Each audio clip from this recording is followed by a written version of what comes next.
সামাজিক পারস্পরিক সম্পর্ক যদি হয় তাহলে মধুর না হলেও তাহলে সম্পর্কটা কখনো টিকে না। আর রক্তের বাঁধনে আপন কেউ পাশে থাকে না, যে নিঃস্বার্থভাবে পাশে থাকে সেই হলো একজন প্রকৃত আপনজন।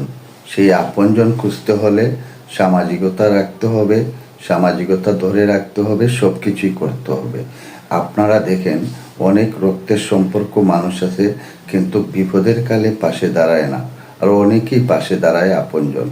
তো রক্তের মানুষগুলোই আপনজন কাছ থেকে কিছু লোক সরে যায়, আর বিপদের কালে যারা নিঃস্বার্থভাবে দাঁড়ায় তারাই পারস্পরিককে সম্মান করে, তারাই পারস্পরিকের পাশে দাঁড়াতে পারে, তারাই পবিত্র একজন মানুষ হিসাবে গণ্য হতে পারে।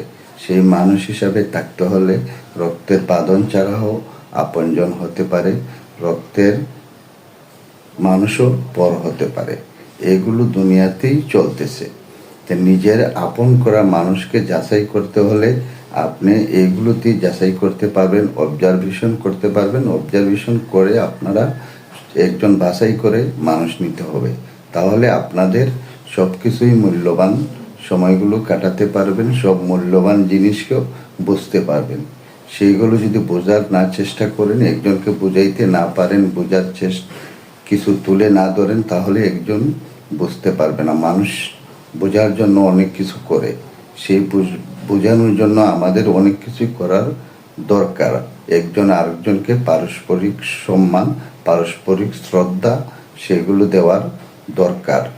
এগুলো যদি আমরা দিয়ে দেই তাহলে অবশ্যই মানুষ শ্রদ্ধায় পরিণত হবে, একজন আরেকজনকে সম্মান দিতে শিখবে, আরেকজনকে ভালোবাসবে। সুন্দরভাবে আমরা সমাজটা তৈরি হবে, সেই সমাজ সুন্দরভাবে